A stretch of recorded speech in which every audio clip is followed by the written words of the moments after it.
Olá, sejam bem-vindos ao GTcast.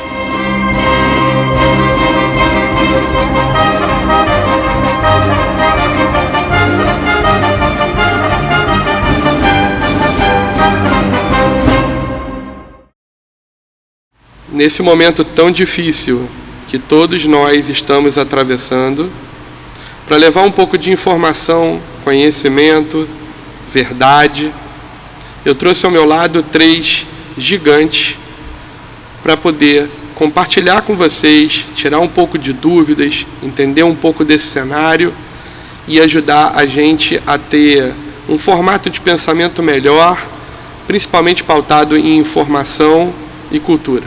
Ela é psicóloga e professora, mestre em psicologia da UFRJ, doutora em História das Ciências e Técnicas de Epistemologia da UFRJ, com pós-doutorado em Memória Social pela Unirio. Autora de vários livros, várias obras literárias, dentre elas Sobreviver. Ela é curadora do Memorial às Vítimas do Holocausto. Eu tenho ao meu lado minha querida amiga, Sofia Débora Levi. Obrigada, Luiz, querido. Uma honra e um prazer estar aqui com vocês. Ele que é administrador e contador, pós-graduado em análise, projetos e administração de sistemas pela PUC, tem MBA em negócios eletrônicos pela FGV, é colaborador emérito do Exército, fundador e presidente da Proximus Tecnologia e é grande secretário de Relações Exteriores da grande loja maçônica do estado do Rio de Janeiro pelos últimos 15 anos e Life Member da Philatelic Society dos Estados Unidos da América. Seja muito bem-vindo, meu amigo, meu irmão, José Carlos de Seixas. Obrigado, meu irmão Luiz, muito obrigado pelo privilégio de estar ajudando a inaugurar essa fase de comunicações aqui do Grande Templo. Eu espero poder colaborar naquilo que me for útil, naquilo que eu puder para vocês. Obrigado. E aqui ao meu lado, meu grande amigo, meu mestre, ele que é engenheiro industrial, mecânico e de produção pela PUC, oficial da Reserva da Marinha do Brasil, é Master of Science in Engineering Economy da Stanford University, dos Estados Unidos da América, tem curso superior da Escola Superior de Guerra, fundou e foi o primeiro diretor do Departamento de Engenharia Industrial da PUC e do primeiro programa de mestrado de Engenharia Industrial do Brasil. Ele que atua no mercado de capitais e é conselheiro de administração de grandes empresas públicas e privadas e participou, seguramente, de uma das maiores, se não a maior privatização já vista da história do nosso país. Eu tenho ao meu lado, como sempre na vida, meu amigo, meu mestre, Rui Flax Schneider. Muito obrigado, Luiz. Esteja certo que para mim é uma satisfação, é uma honra, é uma oportunidade ímpar estar aqui justamente no início dessa sua ideia, mais uma ideia brilhante de realizar esses podcasts. Então, Luiz, muito obrigado por abrir essa janela para a realidade. Aproveitando que a palavra está com você, nos últimos dias nós temos assistido verdadeiras cenas de horror, uma epidemia de vídeos, áudios, mensagens, tudo que a tecnologia nos dias de hoje vem trazendo numa velocidade avassaladora.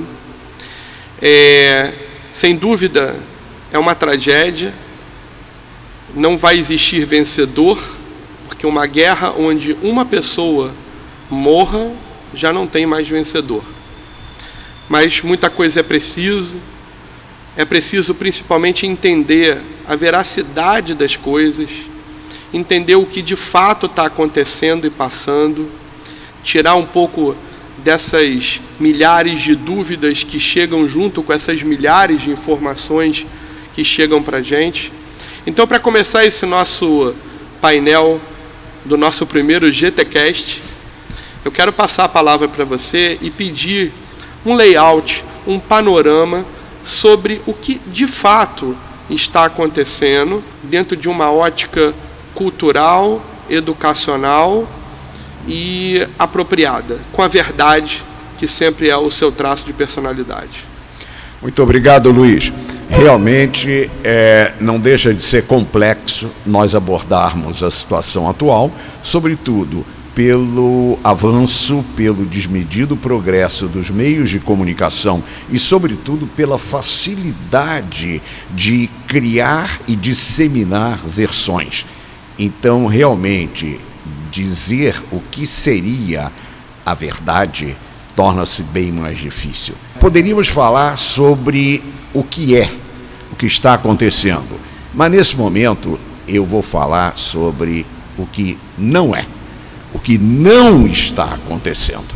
Eu acho que esse é o momento preciso e esta é a carência maior. Então vejam bem, existe uma frase que tem sido muito repetida e, ao que me consta, ela foi primeiro enunciada por Churchill.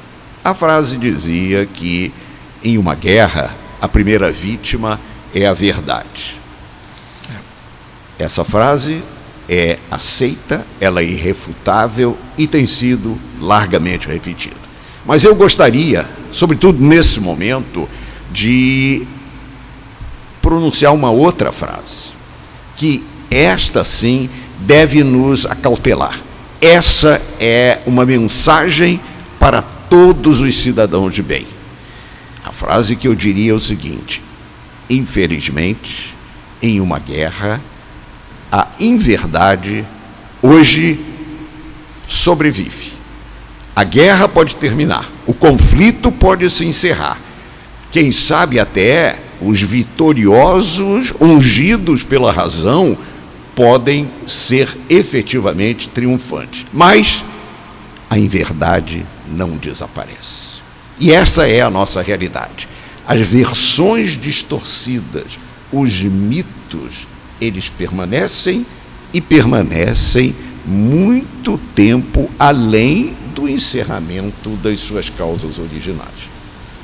E por que isso acontece?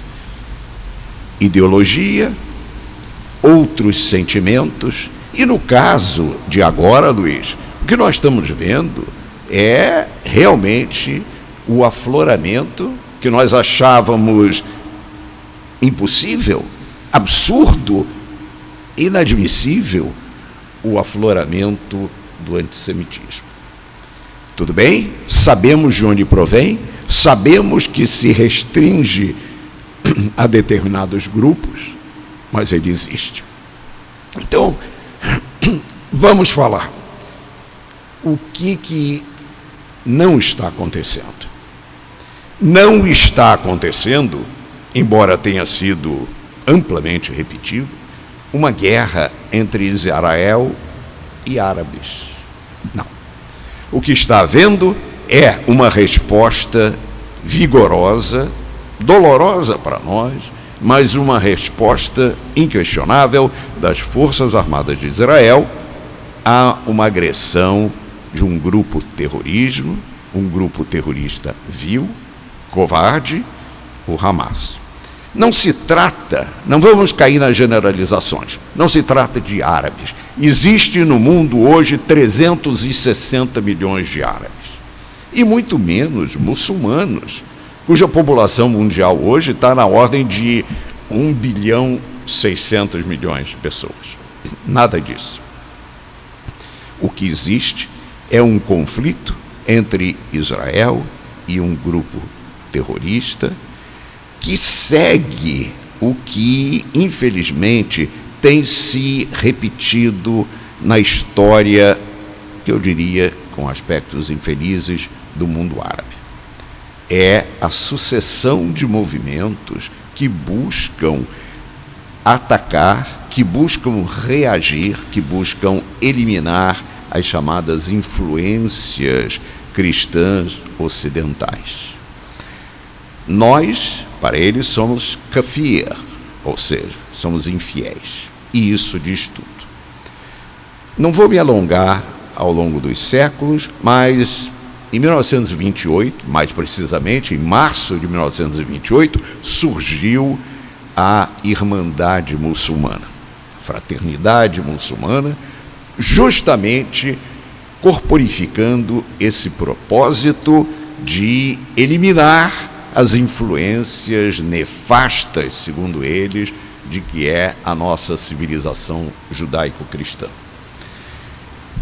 Esse grupo, algum tempo depois, proscrito, ele surgiu no Egito, algum tempo depois foi tornado prescrito pelas suas ações violentas, mas ele deixou seguidores.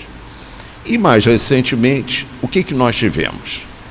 Vamos lembrar, nós tivemos Al-Qaeda, nós tivemos ISIS. Agora, vejam bem, e eu perguntei, conto com a ajuda da minha amiga Sofia Débora Levi, por que razão a inverdade é tão vigorosa? Por que razão a inverdade permanece e progride? Então, se nós olharmos grande número de veículos, desde o início desse atual conflito, nós temos guerra entre Israel e árabes. Não se trata de uma guerra entre Israel e árabes.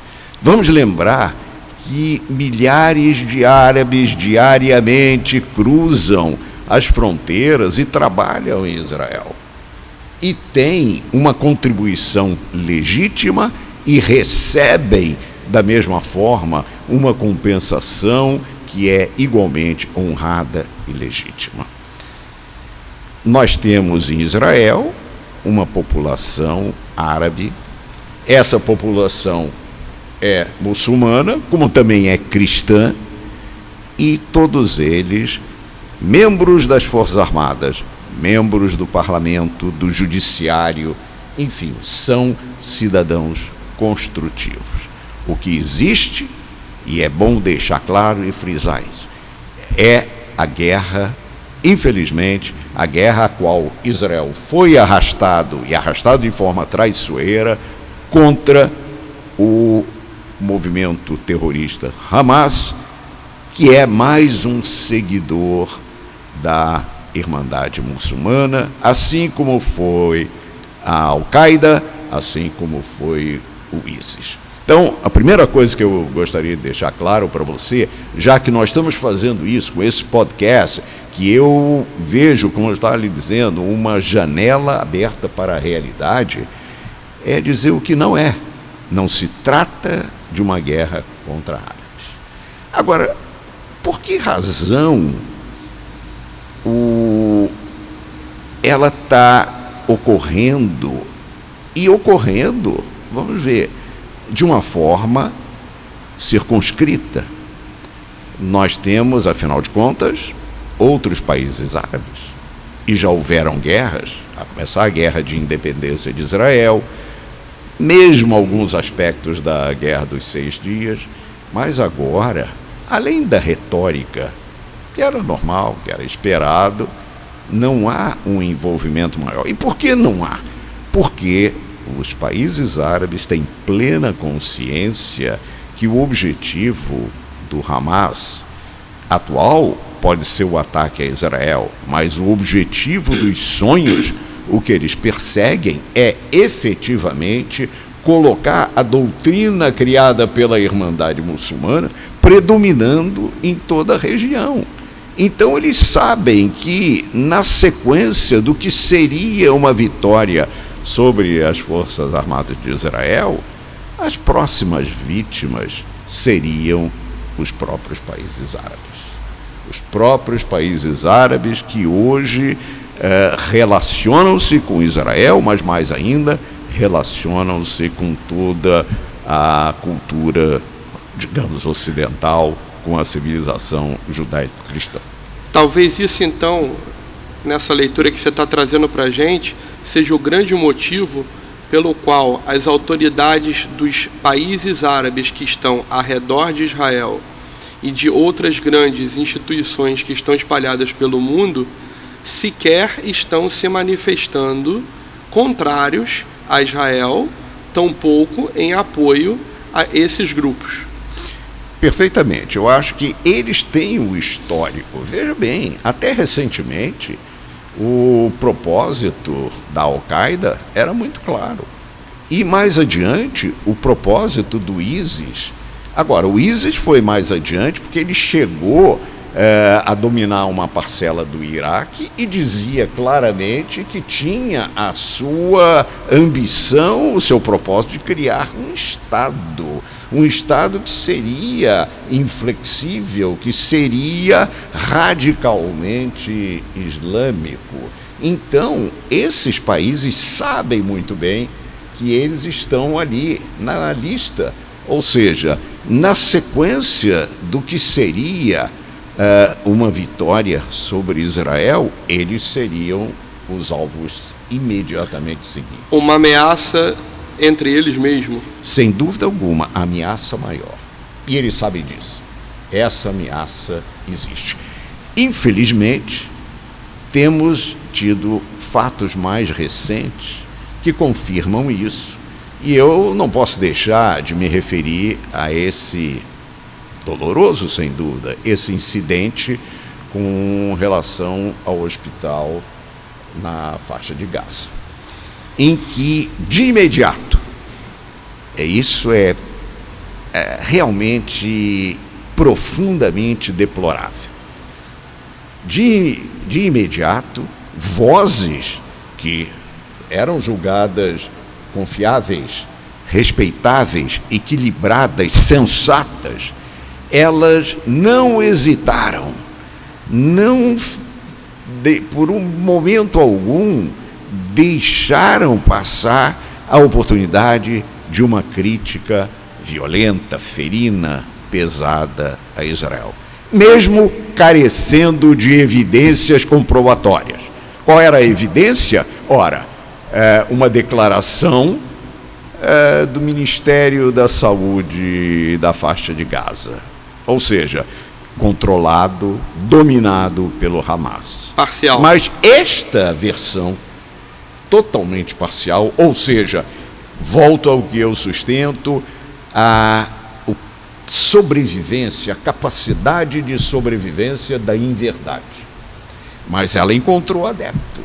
Ela encontrou adeptos e isso, durante algum tempo, predominou, foi objeto de indignação, foi objeto de censura, mas, obrigado, Luiz, mas não foi sequer objeto de um questionamento. Uma análise Será? Um pouco mais cuidadosa. Faz sentido? A pergunta, diante de cada fato que nos surpreende, o que nós temos que perguntar é: faz sentido?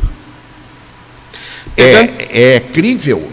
Ou seja, então, a imprensa, e eu deploro, não é o redator, mas eu deploro a abstenção do publisher, de uma figura mais responsável que não tenha feito essa pergunta. Mas isso faz sentido? Isso está de acordo com um histórico de fatos passados? Pegando essa tua deixa, ontem à noite, já no final da noite no horário do Brasil, já beirando o nascer do sol em Israel, lembrando a todos aqueles que não têm o costume de analisar o fuso horário, são 6 horas entre o Brasil e Israel, nos horários dos meses que nós estamos atualmente. 2 fatos chamaram muita atenção da gente. O primeiro foi quando, dentro da aeronave do John Biden, o presidente dos Estados Unidos da América do Norte, em regresso aos Estados Unidos, ele ali de um caráter não informal, mas menos formal do que costumadamente se apresenta, deu ali uma pequena entrevista àquele corpo de repórteres que o acompanham, e uma das coisas que ele frisou, com as cautelas de ser o chefe de uma grande nação, que é os Estados Unidos, que aliás vem se demonstrando positivamente parceiro, como sempre foi desde a história de todos os tempos, pelo menos ao que a gente conhece da aliança de Israel com os Estados Unidos, desse respeito mútuo que existe entre os povos, mas ele frisou que, segundo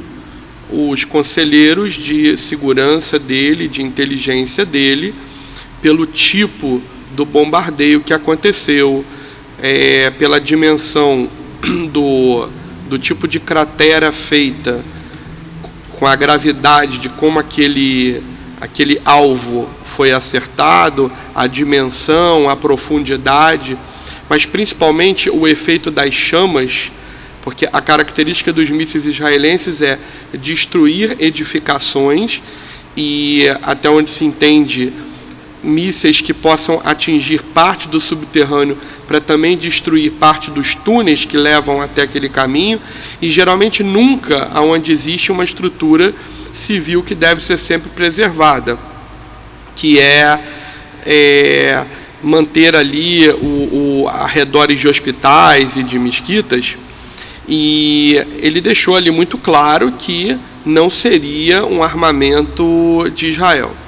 E aí, pegando essa deixa, e você fala sobre a inverdade, o que não é, e acho que você é sempre muito bem apropriado das palavras, e colocou muito bem, e existe uma máxima que a gente conhece aí na vida, muitas vezes a gente até não sabe exatamente o que a gente quer, mas seguramente a gente sabe o que a gente não quer. E nesse ponto é muito importante, diante de tanta informação, a gente até pode ter dúvidas sobre o que é verdade, mas com certeza a gente precisa ter uma clareza do que não é verdade. E aí eu quero aproveitar esse momento para falar, existe uma leitura equivocada de interpretação, e a gente aproveita esse espaço, e é o que a gente veio fazer aqui realmente, que é trazer educação, cultura, compartilhar conhecimento, afastar a ignorância, cavar o buraco mais fundo possível, a masmorra mais escura, para que a ignorância fique por lá, e trazer mitos de palavras, de leituras equivocadas, intitulações equivocadas. Por exemplo, recentemente, eu e o Seixas, a gente até publicou um artigo para a revista O Escriba, e a gente fala um pouco sobre isso, que são confusões de leitura que beiram décadas, como, por exemplo, as palavras israelense e israelita. Israelense, ele está ligado à pátria, ele está ligado a Israel, ele está ligado a todo cidadão que nascer ou tiver sido naturalizado ou com dupla nacionalidade a Israel, independente da religião que ele siga. Já o israelita, ele é, na maioria das vezes, judeu de nascença, mas também é aquele, me corrija se eu estiver errado, professora, aquele que é praticante da fé mosaica. E muitos outros erros a gente vê ao longo da história. Por exemplo, houve uma preocupação muito nos últimos dias, conversamos muito sobre isso, até falando sobre esse momento aqui, que a gente agradece já a participação de todos, a busca pelo conhecimento que todos vocês, quando assistem esse programa, buscam ter, não só para si, mas também para traduzir, para encaminhar, para fazer chegar aos demais o conhecimento da verdade, afastar a ignorância. Mas a gente conversou muito sobre a tentativa que esses terroristas, e não existe outra palavra para caracterizar Hamas, não existe outra palavra que se aplique melhor, pelo menos na minha visão. Se a gente pegar o conceito da etimologia da palavra em qualquer dicionário, em qualquer língua, parece que a gente vai estar fazendo o currículum vitae de um membro do Hamas. É um terrorista na sua essência. Aquele que despreza o governo, a vida, a ética, a preferência, que despreza os seus próprios seguidores. Hoje, por exemplo, vimos um vídeo, que eu não sei a autoria, não sei trazer a verdade, a confirmação dele, então prefiro, mas que eram guerrilheiros supostamente de chefia do Hamas, matando próprios outros guerrilheiros que estariam numa tentativa de não seguir à frente esse pseudoplano, que, como você muito bem colocou, matar infiéis. Recentemente também circulou nas redes um advogado, se não me recordo em inglês, se não me falha, onde ele, numa entrevista com vários representantes de instituições religiosas, depois de uma palestra muito bem colocada sobre um representante da religião islâmica, e aí ele pega um trecho que diz: matar os infiéis. E aí ele pergunta: olha, por favor, me esclareça, quem são os infiéis? O que são os infiéis na sua concepção? E a resposta dele, com um sorriso de canto, odioso, foi, eu não vou citar nomes, para que a gente não perca um segundo sequer desse nosso momento especial, mas ele responde: são todos aqueles que não acreditam no que eu acredito, no que professam o que eu professo. E aí, nesse bate-papo que a gente teve nos últimos dias, uma das tentativas vis que esse povo indescritivelmente e terrorista, ok? É que eles tentaram municiar através de mídias sociais e de programas, eles tentaram fazer crer que essas suas atitudes de uma semana poderiam ser comparadas ao Holocausto. Holocausto, palavra essa que os estudiosos, como a professora Sofia, trazem para a gente, que a própria tradução da palavra não é exatamente o que a gente entende, daí a aplicação de Shoah ou Yom HaShoah, o dia de Yom, dia. E isso é um equívoco que a gente precisa muito ter cuidado na hora de aplicar, porque primeiro a gente empodera esse grupo vil de algo que ele não teve, não tem e jamais deixaremos que ele tenha de chegar, que foi o tamanho da atrocidade a que o Holocausto trouxe para a gente.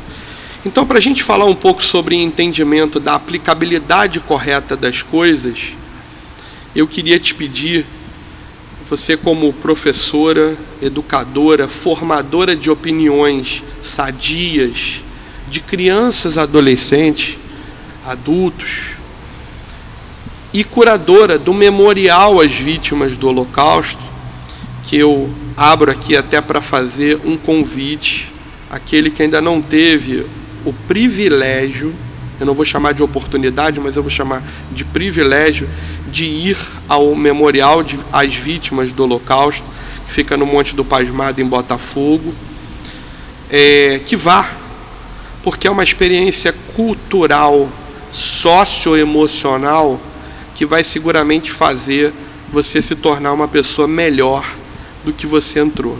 E não vá só uma vez, não. Vá mais de uma vez, leve sua família, seus filhos, independente da idade que eles têm, crianças, adolescentes, como eu fiz e pretendo fazer muitas outras vezes, porque você vai ganhar muito conhecimento e cultura. Sofia, fala um pouco para a gente sobre o uso correto dessas denominações, palavras, a herança cultural que tudo isso deixa para a gente, e o que você acredita que precisa ser esclarecido para afastar a luz da nossa ignorância, da história e da diferença entre o que se viveu no passado e o que está se vivendo hoje, e cruelmente que herança esse momento que a gente está vivendo hoje deixará para o mundo, esse mundo que está doente. O nosso mundo está doente. Por favor. Perfeitamente.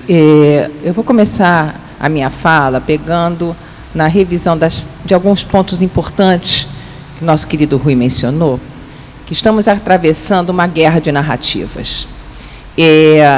Desde a invasão bárbara do Hamas em território israelense, que foi um ataque terrorista diferente de uma guerra, porque numa guerra, no estágio que a nossa, por que não dizer e sim somos, nossa civilização, muitas vezes o país que pretende invadir outro com as suas forças armadas, o fazem com ameaças prévias, o fazem seguindo protocolos internacionais que regem esse tipo de conflito, dando um tempo, inclusive, de retirada e proteção da população civil.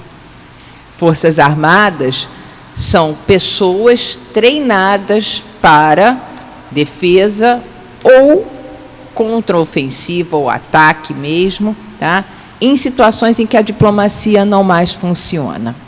Muito diferente é um ato terrorista, um ataque terrorista, que se caracteriza por uma ação de surpresa, que pega alvos civis, além de possíveis alvos militares, desrespeita, portanto, esses protocolos internacionais que, principalmente depois do fim da Segunda Guerra Mundial, vêm sendo revisados e aperfeiçoados à medida em que existe, em paralelo, um desenvolvimento tecnológico armamentista muito grande e que pode chegar a prejuízos incomensuráveis se usados de forma irrestrita. E é nesse eixo de tensão que nós estamos vivendo há quase 2 semanas.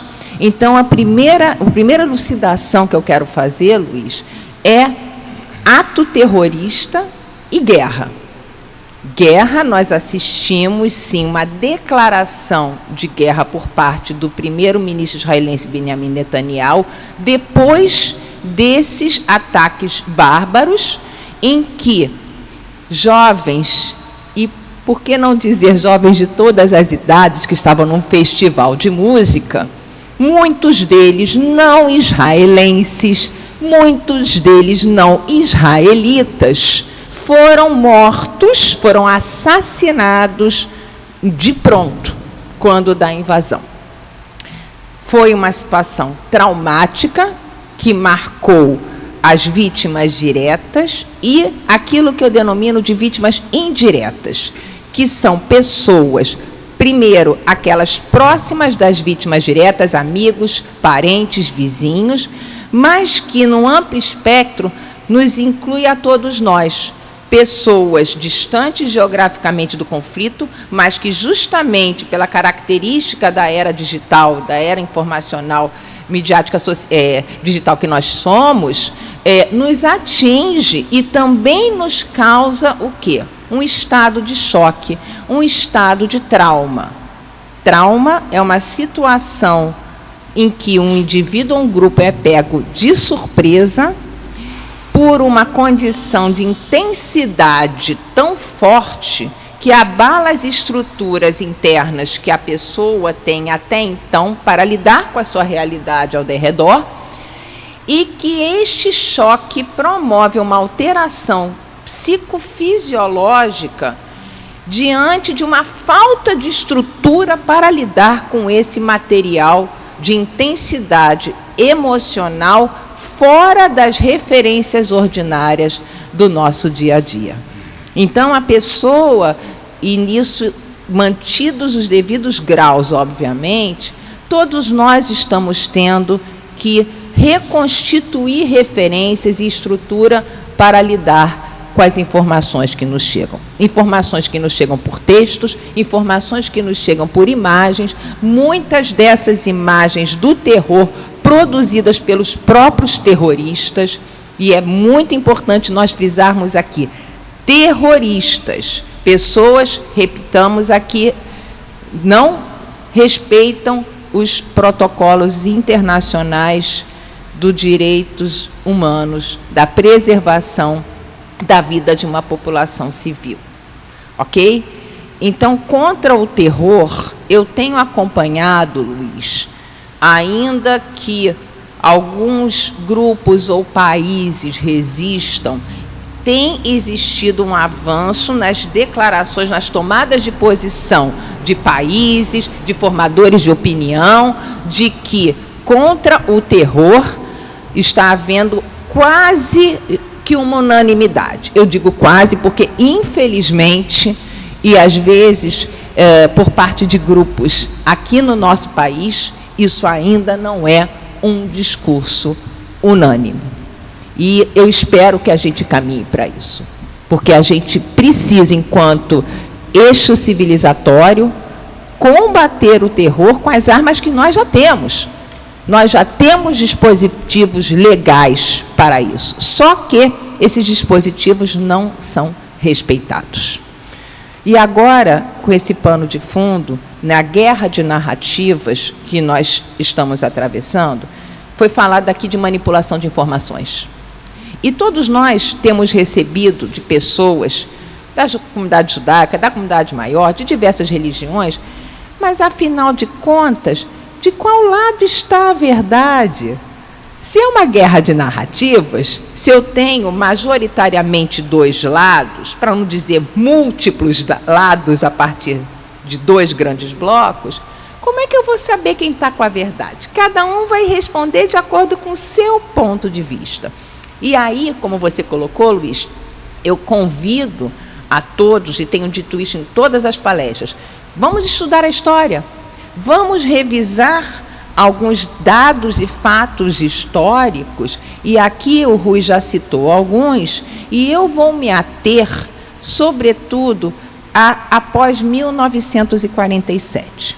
29 de novembro de 1947, houve, no âmbito das Nações Unidas, uma assembleia, famosa aqui no Brasil, cujo voto de Minerva, em se tratando da questão da região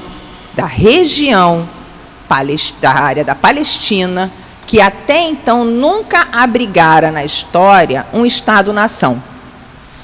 Até a Primeira Guerra Mundial, aquela região onde hoje nós temos esse conflito instituído, o Estado de Israel e as áreas destinadas ao povo palestino, que ainda não tem um Estado palestino constituído. E assim permanece até hoje. Então, ainda não tem, ou seja, existe uma diferenciação de condição nacional que muitas vezes não é respeitado na nossa mídia. As pessoas estão equivalendo nos seus discursos de Israel e Palestina como se a Palestina já fosse um país. Diga-se de passagem, Palestina é um termo que eu queria que você falasse um pouco, outro dia você me ensinou. A Palestina, inclusive, não era adstrita ao povo de origem árabe ou muçulmano ou praticante da religião, né? Fala. Porque a Palestina vem do hebraico Filistim, né? Aquela região, se a gente olhar a história desde os tempos bíblicos, já passou por várias denominações, tá? E trazendo um pouquinho mais para a era moderna e contemporânea, até a Primeira Guerra Mundial era conhecida como Palestina enquanto região que abrigou durante milênios judeus, árabes, cristãos, ou seja, uma área de religiões multifacetadas, com maior ou menor grau de conflito entre si, dependendo do mandante daquela área. Por uma questão de tempo, eu vou me ater, como já estou a fazer, a partir da Primeira Guerra Mundial. Na Primeira Guerra Mundial, aquela região estava sob domínio turco, Império Otomano. No âmbito da Primeira Guerra Mundial, a região foi conquistada pela Inglaterra. E, em meio ao conflito mundial e logo após o mesmo, de posse a Inglaterra do controle, começou ela a fazer um sistema de cotas de imigração para aquilo que seria a aspiração da Terra Prometida, né, dentro da liturgia, da religião, da cultura e da história judaica, e também quanto ao número de árabes, praticantes da religião muçulmana e, sobretudo, aspirantes palestinos a um Estado-nação. Ora, agradar gregos e troianos é um problema. E o conflito vem se agravando até que, dentro do âmbito da tragédia da Segunda Guerra Mundial, e mais especificamente do período nazista, a partir da Alemanha, que nós sabemos que Hitler tinha aspirações inspiradas em Gengis Khan. Gostaria ele de dominar o mundo, de levar o Terceiro Reich para além das fronteiras do Primeiro e do Segundo Reich. Durante 12 anos, ele teve êxito com a sua política de governo racista, eugênica e genocida.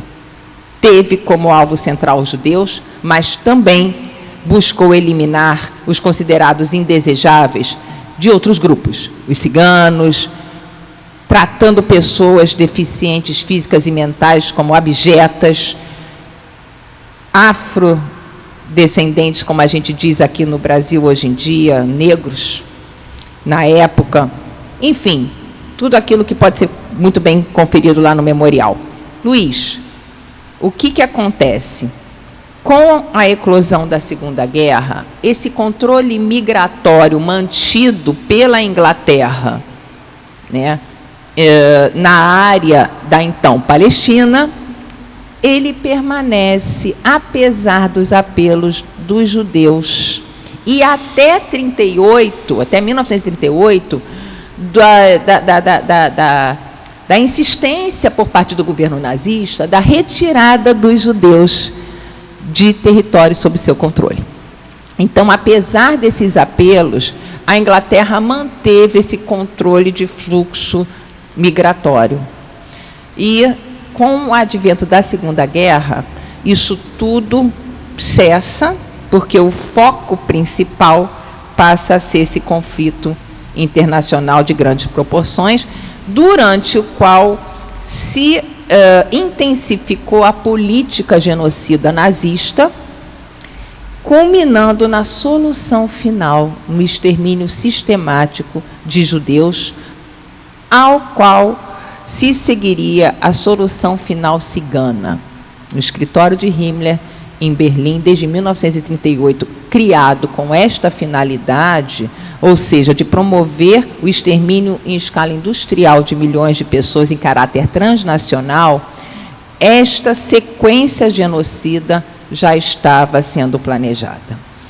Então, quando, dando um grande salto agora, com o fim da Segunda Guerra Mundial e a verdade dos campos de extermínio vindo à tona, o mundo passa a se reorganizar em termos de política internacional, a ponto das próprias Nações Unidas tomarem a configuração que nós conhecemos hoje, e os próprios direitos humanos que nos regem também serem assim elencados em 48.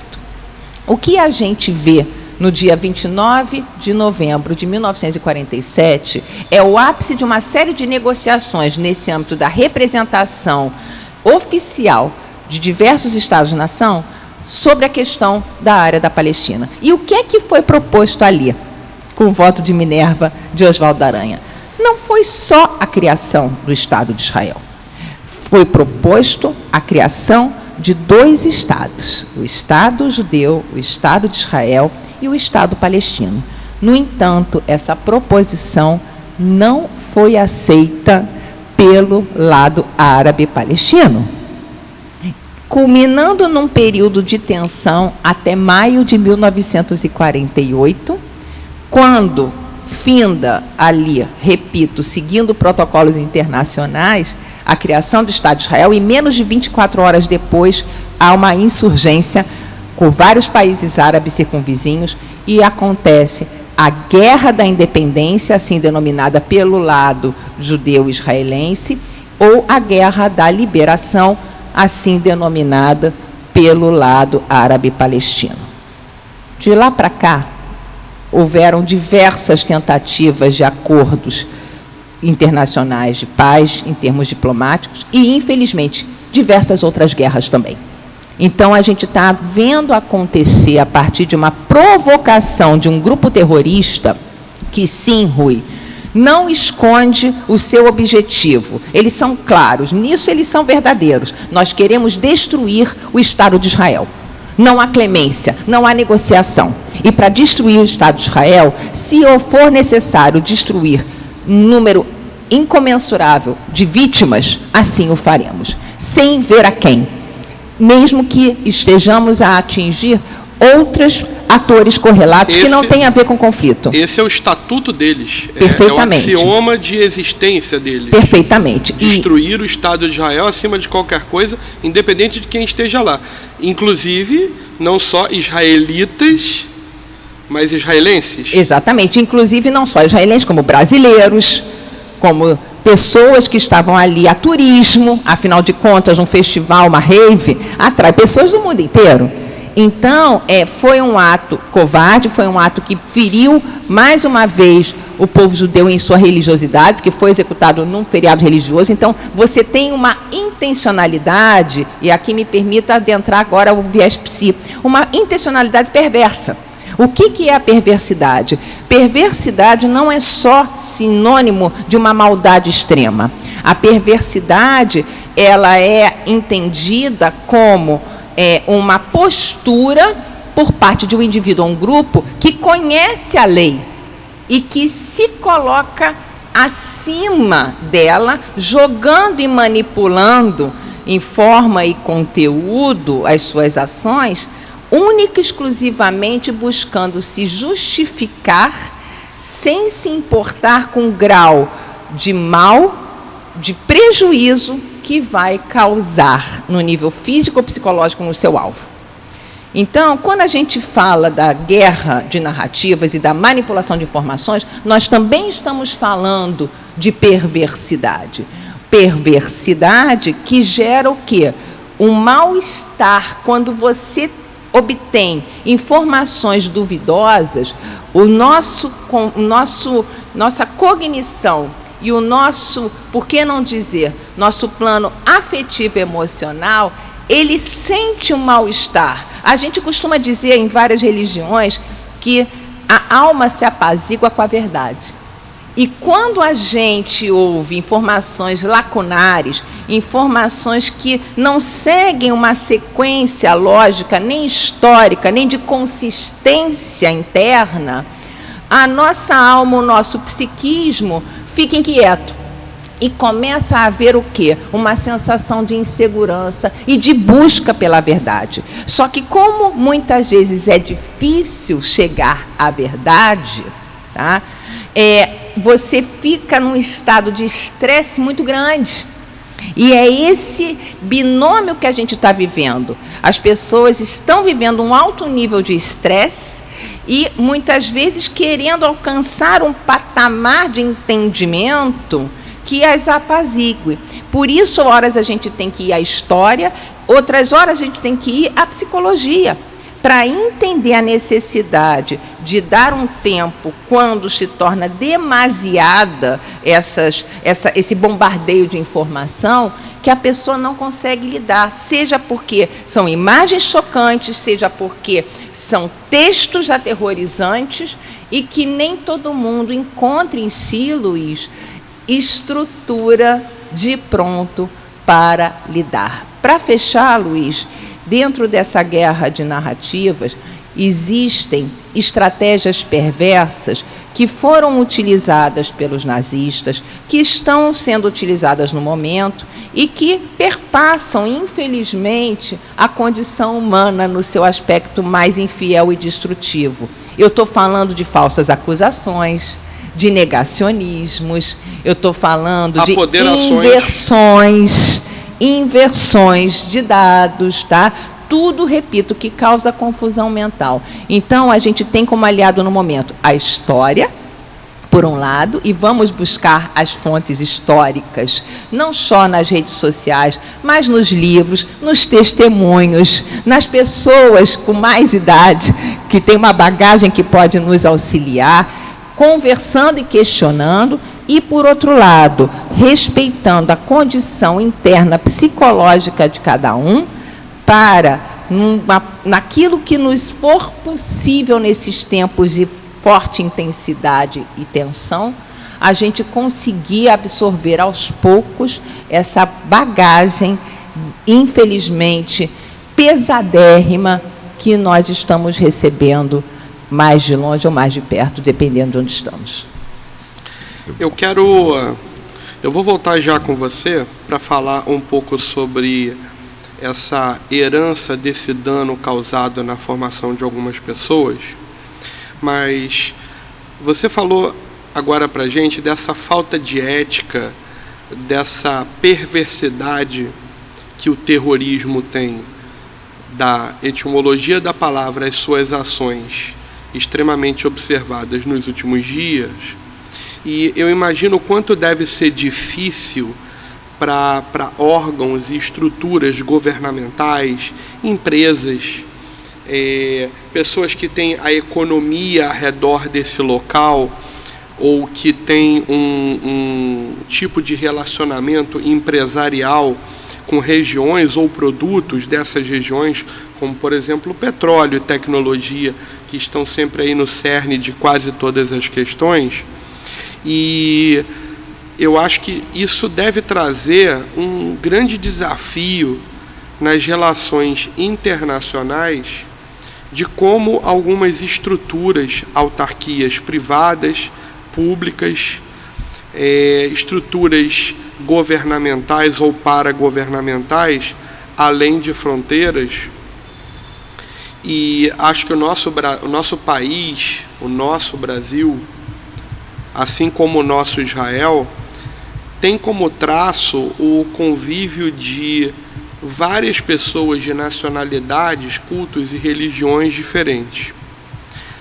Mas junto com essa perversidade, e a gente hoje está muito falando nisso aqui, e a gente vê nos dias de hoje, a ignorância que impera no sentido de desconhecer, mas também muitas vezes naquela famosa zona de conforto de não querer buscar a verdade, porque é mais fácil eu lidar com a minha ignorância do que eu ter que lidar com os desafios que aquela verdade pode me impingir. Nesse cenário, você, Seixas, atua como relações exteriores de uma organização que é milenar, que assim como a história do povo judeu se confunde com as datas da sua criação,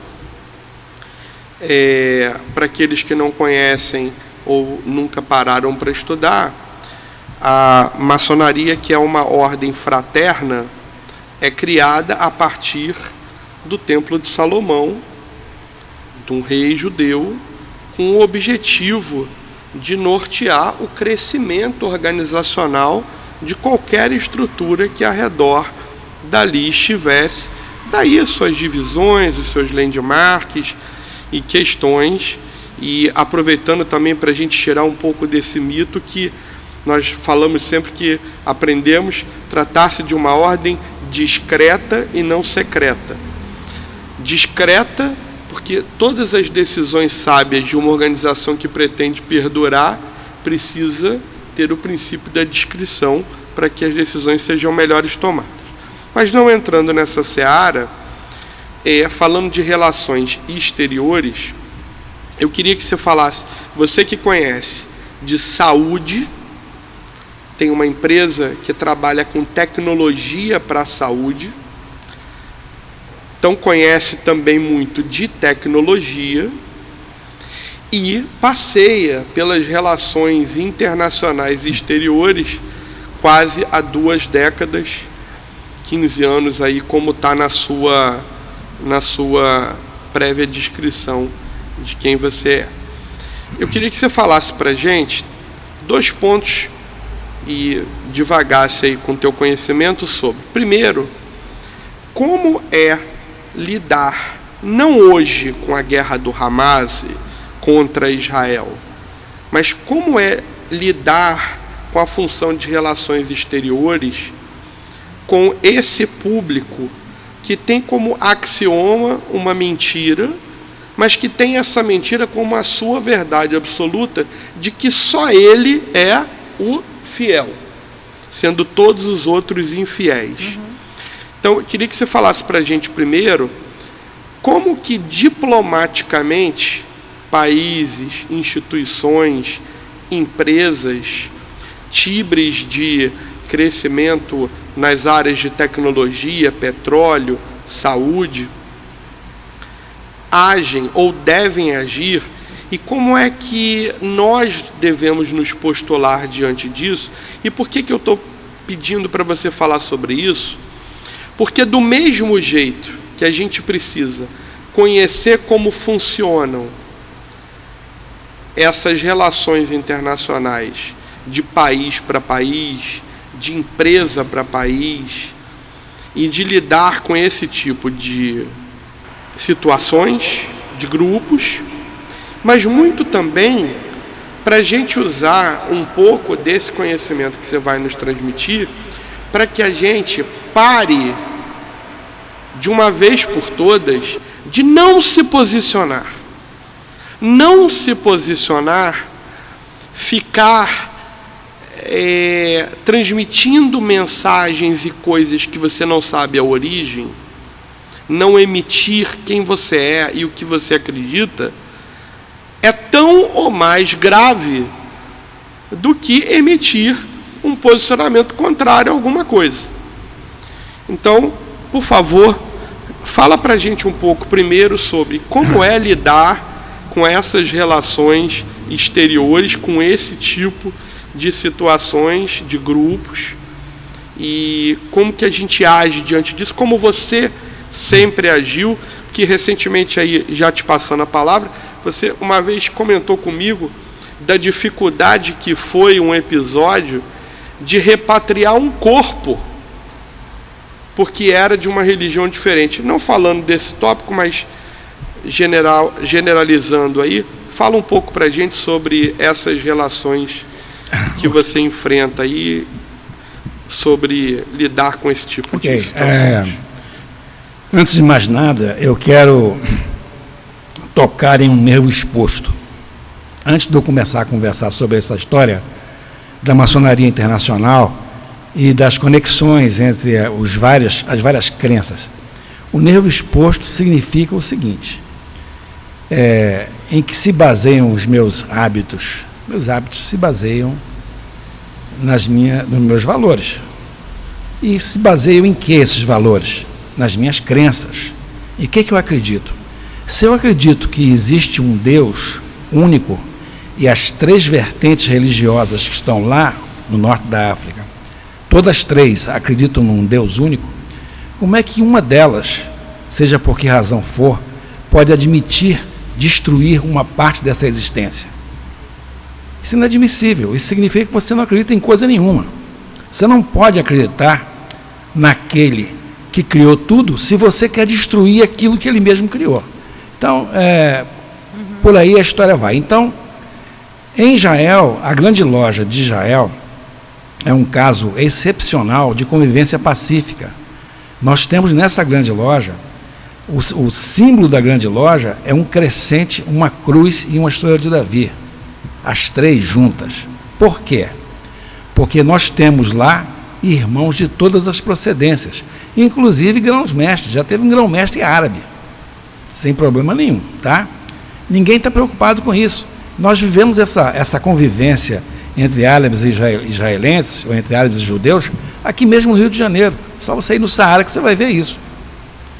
Apesar de que lá está uma invasão chinesa bem grande nos últimos tempos, mas não tem problema. Que também é bem-vindo. Pode vir, não tem problema nenhum. Já andei lá por lá, eu me dou muito com os chineses também, não tem problema nenhum.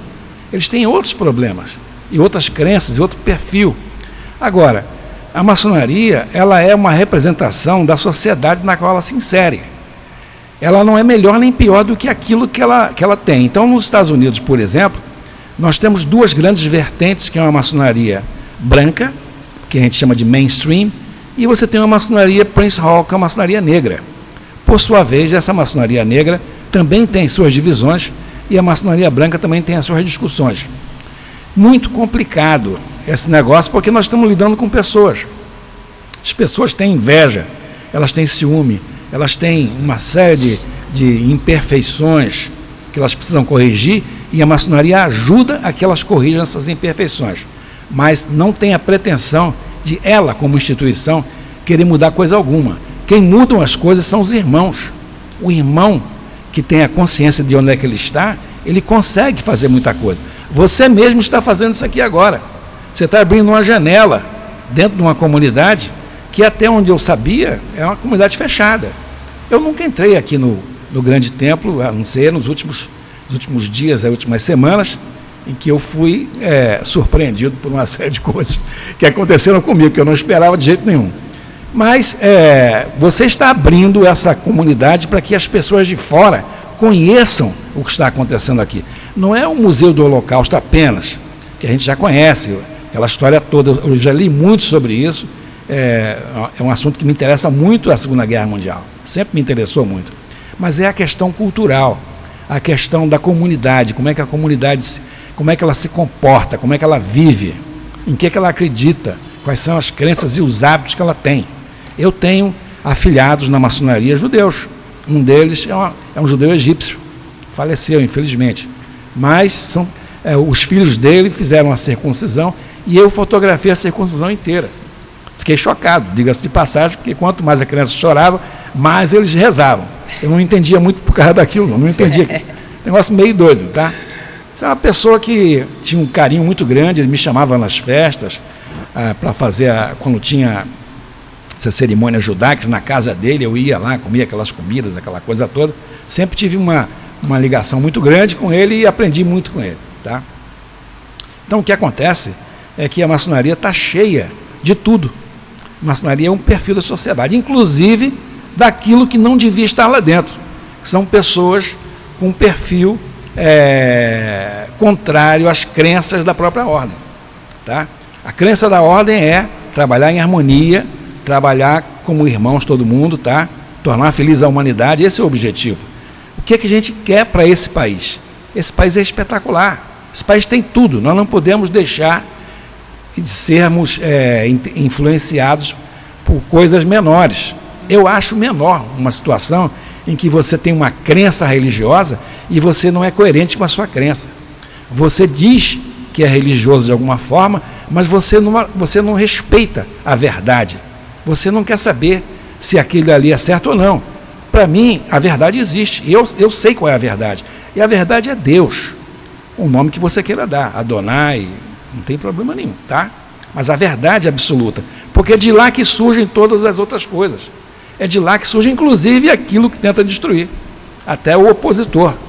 Eu digo, até escrevi nesse texto que você mencionou aí, eu falei o seguinte: eu gostaria muito que Deus colocasse o seu braço vingador para resolver esses problemas e que eles vão lá para o fogo eterno, que eu acredito também que não é tão eterno assim, porque depois de algum tempo vamos tirar ele de lá, vamos ficar com coitado, estamos com pena dele, está queimando muito, vamos tirar, porque isso faz parte da nossa natureza. Nós não somos assim, nós acreditamos em alguma coisa eterna.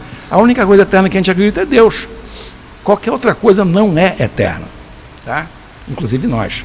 Então, gente, eu acho que o trabalho que vocês estão fazendo aqui, com essa abertura aí desse GTcast, é uma coisa espetacular que pode abrir um espaço para que muita gente que não conhece a parte interna desse pensamento seja apresentado a ela e desmistifique uma série de ideias e de conceitos errados que são trazidos pelas crenças equivocadas, pelos hábitos equivocados que derivam das crenças que são inconsistentes, tá? É incoerente você acreditar em Deus e ao mesmo tempo você querer a destruição do outro. Está destruindo a criação, porque é isso, né, que nós estamos. Entendeu? Quando a gente pede para você estar aqui com a gente, o maior exemplo que a gente quer dar para as pessoas é que o convívio sadio, o convívio de paz, ele pode existir, ele deve existir, ele é factível entre povos de nacionalidades diferentes e religiões diferentes. Sim.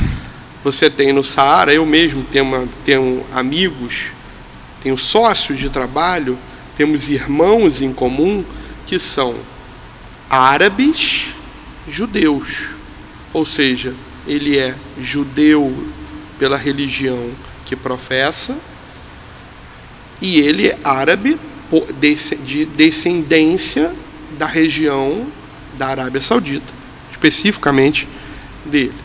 Como nós temos muçulmanos ou seguidores da religião islâmica israelenses e que vivem salutarmente, têm negócios, têm relacionamentos e vivem em paz. O Brasil é um exemplo de paz. O Saara é um exemplo de paz. Seixas tocou num ponto, né, dessa alusão da... Tem gente que acha que a maçonaria veio do judaísmo, coisa e tal, mas assim, isso me fez lembrar, Seixas, uma atitude preconceituosa, e muita coisa que a gente está falando aqui vem da questão do preconceito, né, da preconcepção de uma forma rígida, de uma forma fechada, por parte da pessoa, do grupo que se aferra a um ponto de vista e não quer se abrir para modificar, por meio do diálogo, por meio de outros olhares, o seu ponto de vista. Tá? Isso dito por vários filósofos, né, e está já introjetado na gente. Sartre comentou também sobre isso quando falou do antissemitismo, né, nos dizia, o antissemita, ele é rígido, ele é a priori rígido, porque ele quer se aferrar àquele raciocínio, aquelas justificativas com a qual recheia a sua ideologia, e teme um questionamento, porque sabe que, se questionado, pode fazer ruir todo esse alicerce de rigidez, né, que retroalimenta essa postura preconceituosa e olhando numa única direção. E o preconceito que, na sua fala, me fez lembrar dos protocolos dos sábios de Sião. Que é uma libelo, invenção terrível. Exatamente, que ali já acusava, né, final do século XIX, início do século XX, judeus e maçons de serem conspiradores para dominar o mundo, quando, na verdade, a gente professa uma postura de, justamente, abertura à diversidade. Diga-se de passagem, no Museu do Holocausto, logo na entrada, quando tem a explicação sobre o termo Holocausto, você menciona ali, tem mencionado ali, os povos atingidos, e dentre eles, estranhamente, e você vai visitar lá, você vai ver, eu acho que foi uma das poucas vezes que eu vi uma instituição que fale de história e cultura mencionar ataques também a maçons. Os maçons foram vítimas dos nazistas. Não tenho dúvida que nós somos alvo. Exatamente. Inclusive, o próprio protocolo do Sábio de Sião, esse libreto, ele foi um dos quais inspirou os ideólogos nazistas a construir tudo que culminou no Holocausto. E aqui eu preciso te dar o briefing, né? O Holocausto, que na origem grega, né, se refere a uma oferenda queimada ofertada aos deuses, e que foi um termo que surgiu depois do fim da Segunda Guerra Mundial, depois do fim da tragédia, para tentar dar conta dos 12 anos das atrocidades nazistas, inclusive com genocídios, mas que nas últimas décadas os pesquisadores têm optado pela palavra Shoah, que em hebraico significa catástrofe, exatamente porque a intenção dos nazistas não foi ofertar aos deuses, né, milhões de pessoas queimadas, imagina, mas sim cometer genocídios, e aí vem etimologicamente, né, a palavra genocídio, que se refere ao assassinato, à matança de um grupo, um povo, em caráter étnico, religioso, cultural, na sua origem. Então, realmente, uma das distorções das manipulações que estávamos falando, né? Israel é genocida. Essa acusação, essa falsa acusação ao Estado de Israel, por anti-sionistas, vem de muito tempo, já de décadas, talvez desde a sua instituição enquanto Estado-nação, e atravessa esse período agora também nas nossas mídias, acusando mais uma vez Israel de genocida. E nós já temos tido nas redes e nos jornais uma resposta a isso, provando numericamente que a demografia da área palestina, né, só aumentou. nas últimas décadas. Então, não há uma intencionalidade de Israel no sentido de exterminar povo algum, muito pelo contrário. Naquela revisão histórica que brevemente fiz, Israel sempre se propôs a sentar nas mesas diplomáticas internacionais para se tentar chegar a um acordo. Infelizmente, o lado de lá não respondeu Eu queria da lembrar altura. que naquela região, maçonaria regular só existe em Israel. No Egito ela é banida, em todos os outros países islâmicos ela é completamente fora. Até na própria Rússia, mesmo a grande loja da Rússia, trabalhava clandestinamente em Paris. Só recentemente é que ela foi para Moscou. A grande loja do Líbano, se não estou enganado, tinha uma sede lá na Califórnia. Tá? Então, essa turma é contra a gente. Pois é. Eu acho que... Sofia, eu queria apenas fazer um adendo, e foi muito oportuno você ter tocado no livro Os Protocolos de Sábio de Sião. Eu, por coincidência, eu mencionei, porque me perguntaram ontem, e eu estava fazendo uma comparação, perversa também, que compilando os relatos recentes pela grande imprensa do que aconteceu na faixa de Gaza, parecia uma nova versão, uma versão com nova redação dos protocolos do Sábio de Sião. Porque o teor era vilipendial, o teor era venenoso, não era um teor de comiseração por vítimas, porque quando isso acontece, busca-se, mas afinal de contas, o que aconteceu? Não havia isso. O que havia era um intuito, como nos protocolos de Sábio de Sião, criminalizar os judeus. Esse livro, mas que teve uma circulação muito grande mesmo, universal, esse livro foi preparado pela Okhrana, que era a polícia secreta do czar. A Rússia czarista era profundamente antissemita, mas ela já tinha o medo da intelectualidade. Perfeito. Ela não tinha o medo, ela não tinha a menor reação, a menor apreensão com a capacidade das populações judaicas na Rússia czarista de efetivamente fazerem qualquer tipo de sublevação, de reação. Mas ela tinha medo da força das ideias. Ela tinha medo da intelectualidade. E esse foi o propósito maior do livro, que, aliás, eu recomendo. Tem uma obra, né, você sabe, do Umberto Eco, um dos seus últimos livros, ele faleceu não muito depois, O Cemitério de Praga. Sim. E é um livro maravilhoso, porque ele aborda não apenas isso, mas ele relata muito bem o que era a influência antissemita na França, apesar de ter sido Napoleão o primeiro governante que deu aos judeus europeus, que foi na França, o status devido de cidadãos.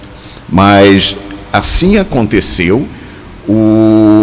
Houve Aristide Drouin, se não me engano, que foi um luminar do jornalismo francês, altamente antissemita, eloquente, ferozmente antissemita, e eles impregnavam e envenenavam a sociedade, e isso foi uma das razões que levou Theodor Herzl, e eu vou falar depois então, a criar o movimento sionista.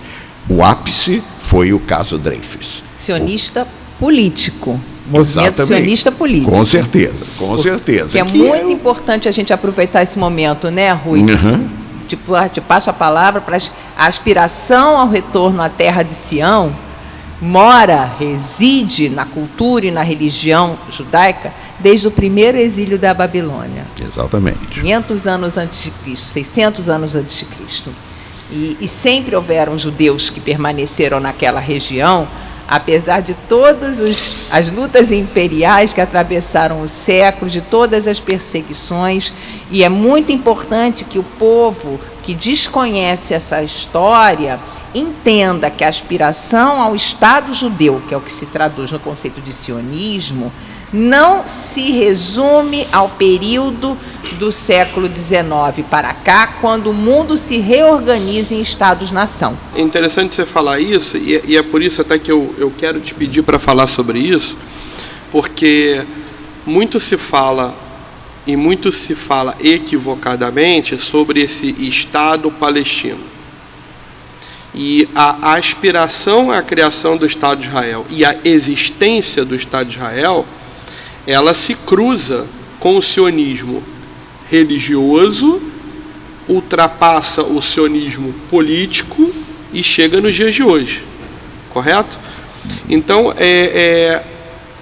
fala pra gente, nesse viés, e aí a Sofia colocou muito bem, que existe o sionismo político.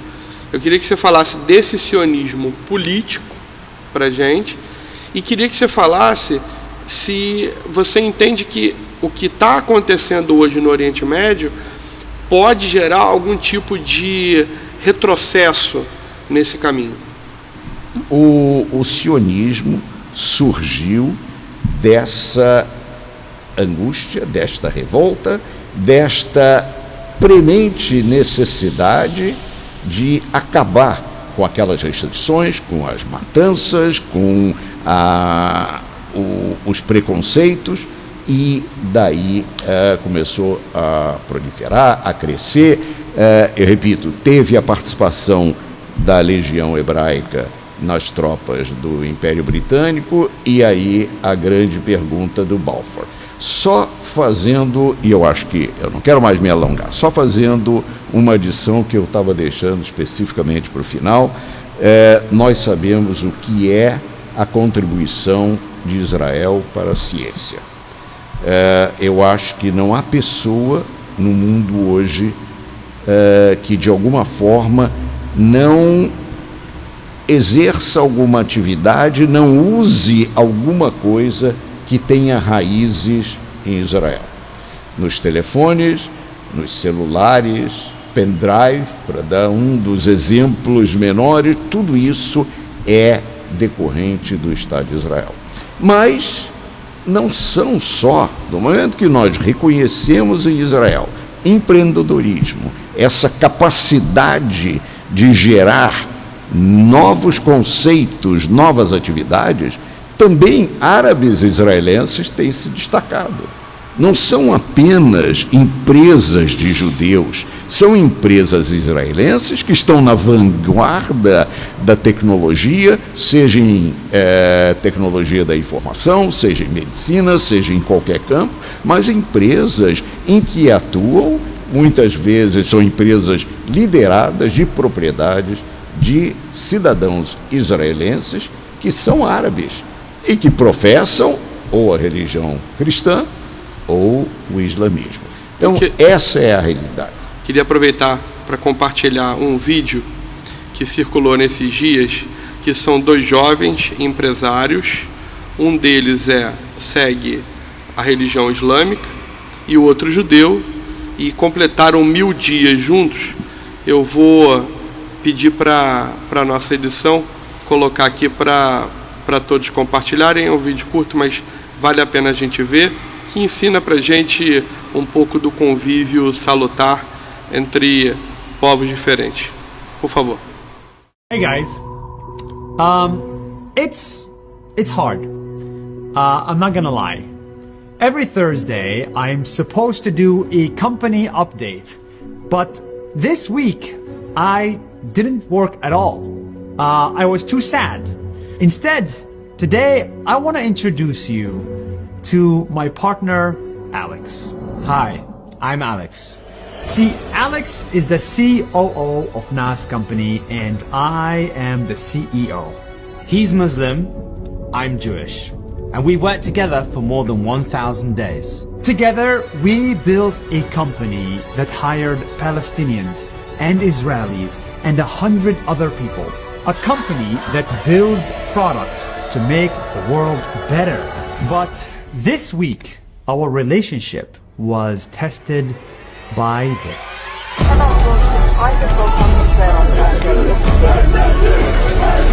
Every moment that I was not thinking about work, I just felt that I wanted to cry. I'm honest. Really? Yeah. And just so many lives. Did you cry? I did, yeah. I cried many times. Many times. Yeah. Just so many people's lives destroyed. So many kids that I've just either killed or kidnapped. And what's happened will, it's destroyed people's lives forever. The world has turned upside down. It turned into Jew versus Muslim, Muslim versus Jew. Muslims siding with Palestine and Jews siding with Israel. And that's all very hard to see. And that's why we are here. To show you that Jews and Muslims are more similar than they are different. When we partner, we can achieve so much. We can build instead of destroy. We can create jobs instead of take lives. In reality, Jews and Muslims, our lives are like this. There are 2 million Muslims who live inside Israel. Even the Israeli army has many Muslims in it. In reality, many Muslims are against what Hamas did, and they cannot stand behind it.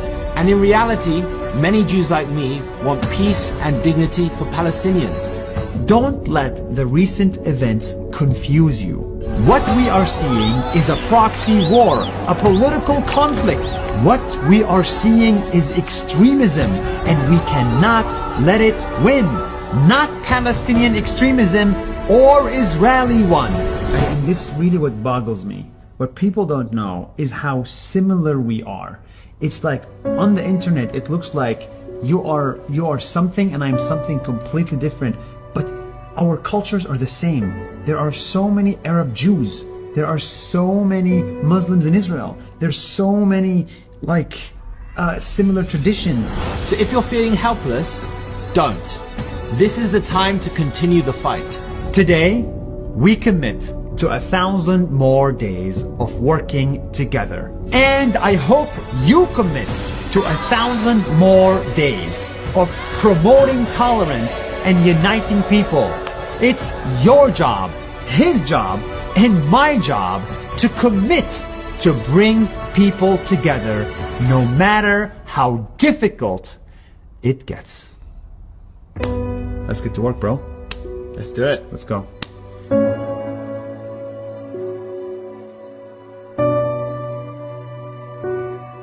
Quando a gente assiste esse vídeo, toca um pouco do nosso coração e nos traz a perfeita clareza de que esse convívio é possível, de que ser diferente, ter opiniões diferentes, religiões diferentes, não impede que se evolua, como esses 2 jovens. Aliás, obrigado, Rui, porque foi você que compartilhou comigo. Você ia mencionar alguma coisa sobre o vídeo antes da gente passar?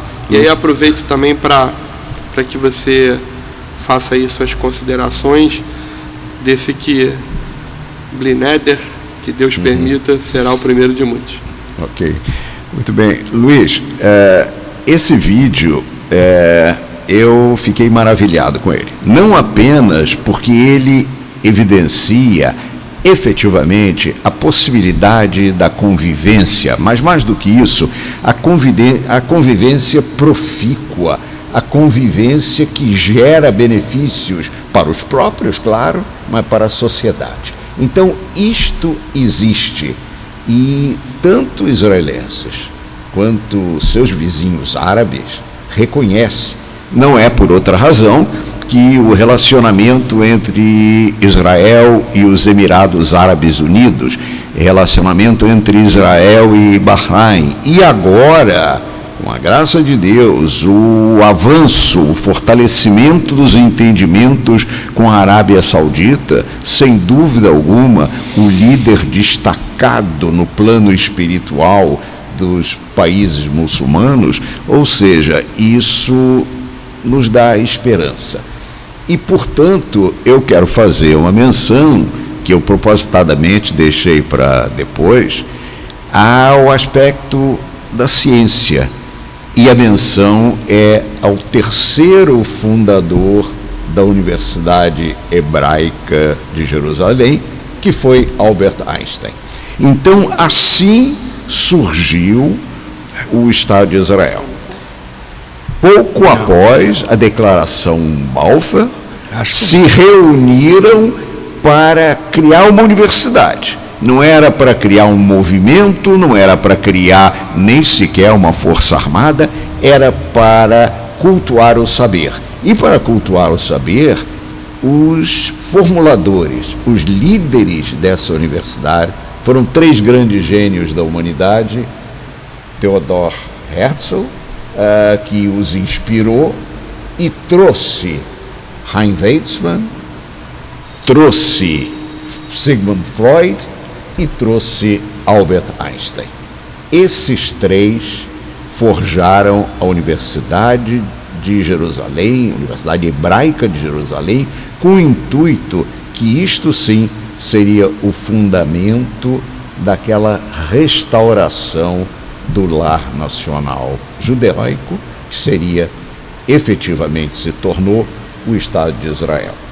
Então eu agradeço muito a você, acho que foi extremamente produtivo, pelo menos para mim, ouvir a minha amiga Sofia, ouvir o Seixas e ouvir você e mais uma vez testemunhar esse seu empenho, esse seu cometimento, sobretudo ao que é certo, ao que é lídimo, ao que deve ser perseguido por todos nós.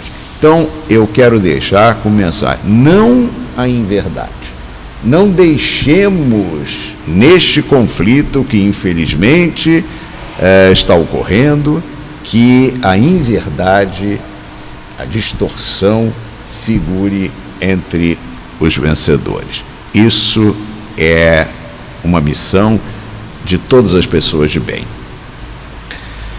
Seixas, eu quero passar para você fazer suas considerações finais também desse bate-papo, desse primeiro, de muitos outros que teremos, e muito oportunamente, porque durante essa conversa a gente mencionou aqui pessoas maravilhosas, importantes, dentre elas, por algumas vezes, Theodor Herzl, Oswaldo Aranha, dos quais talvez muitos não saibam, mas são pessoas da história brilhantes, maçons brilhantes, nossos irmãos de ordem. Ordem essa que, em quase todas as partes do mundo, excetuando-se aquelas onde a ignorância, o extremismo que leva ao terrorismo, a cultura de religiões de forma equivocadamente interpretada.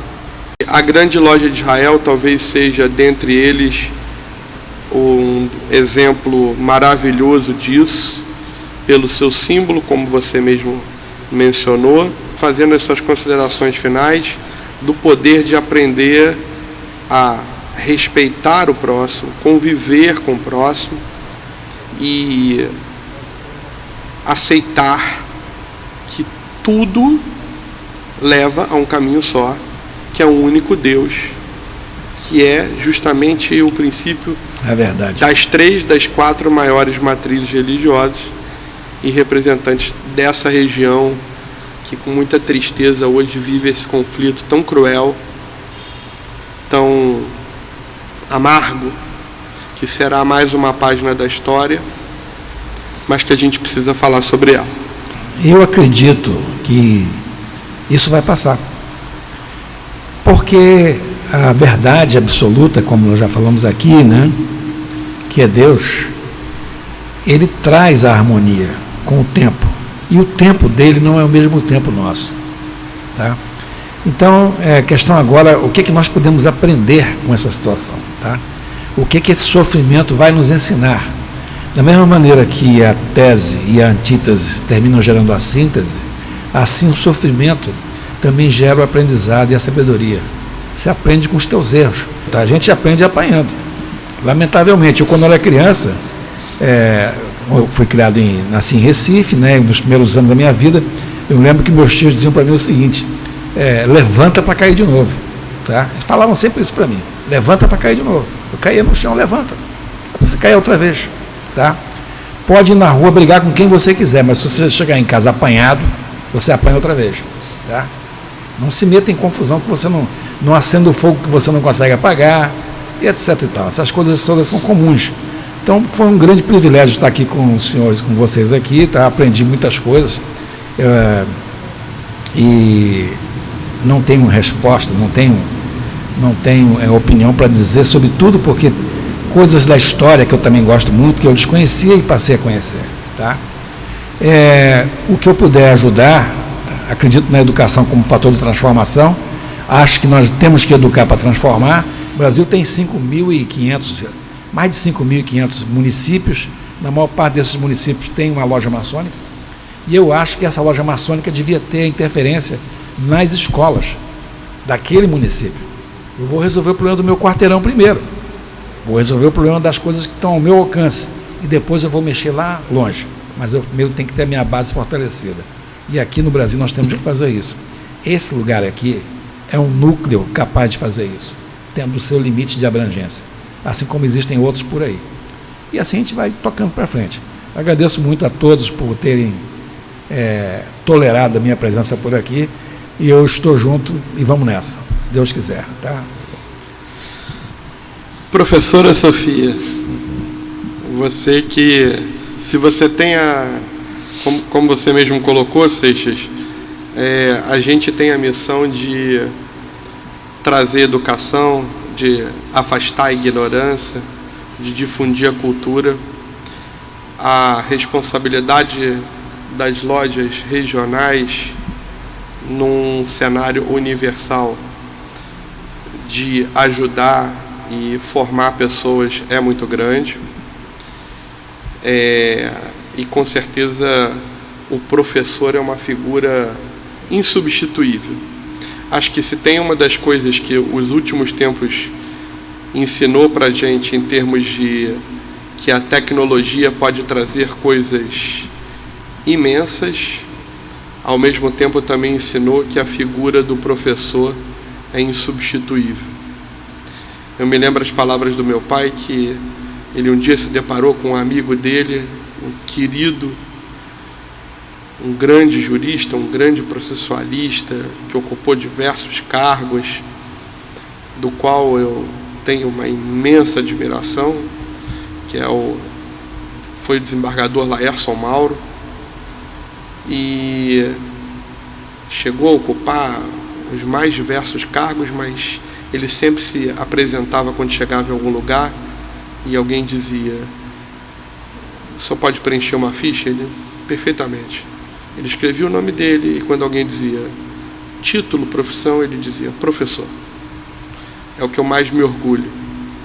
Então eu passo para você, minha querida, para que você teça suas considerações sobre esse momento emblemático, especial que a gente está vivendo hoje.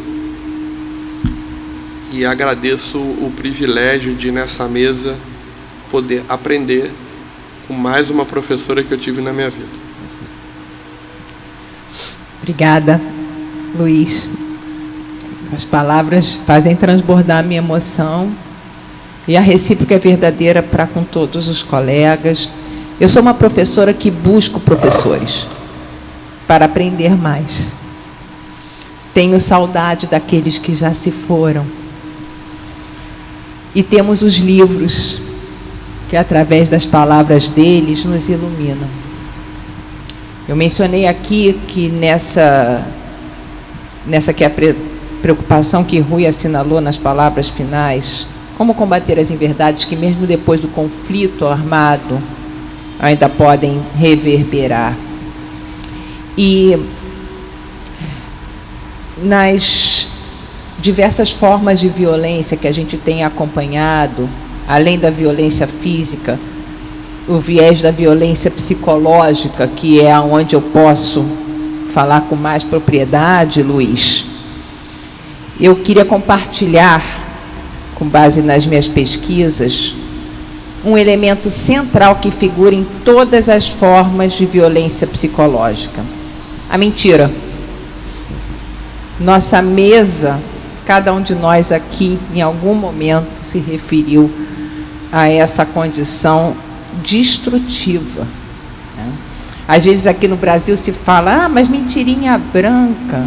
Já me questionaram, a mentirinha branca é coisa racista, também não posso falar em mentirinha branca dentro dessa intencionalidade de se fazer valer de mentiras que podem ser, talvez, às vezes, até necessárias para minimizar um conflito maior. E eu discordo. Seixas está comigo aí, Rui, Luiz também. Mentira faz mal à alma. Então, Luiz, a minha mensagem final é não à mentira, não à deturpação, não à indiferença e não ao terror. Com isso, meus votos que a gente possa, sim, estar juntos novamente, porque se a gente puder estar junto, é sinal que a vida ainda continua num caminho promissor. Muito obrigada, é uma honra estar aqui com vocês. Parabéns pelo GT Podcast. Eu quero agradecer a presença de todos.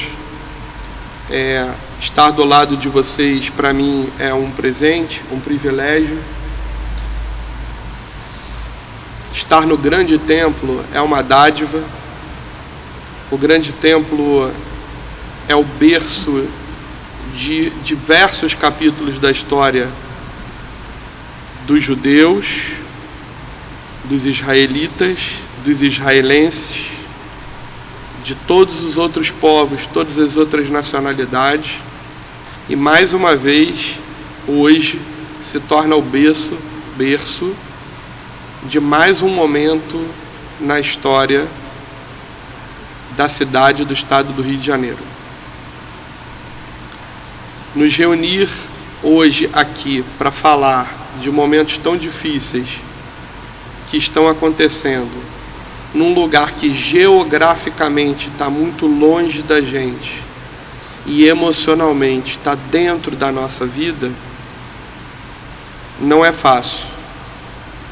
Mas assim como essas portas sempre estão abertas a todos,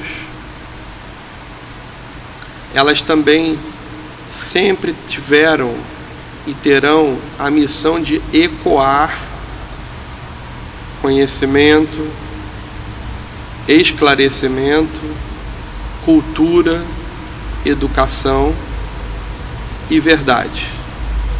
Verdade. Verdade. Eu rogo que os nossos próximos programas sejam para falar de coisas boas, que a gente tenha sabedoria para falar desses eventos como páginas de uma história que já passou,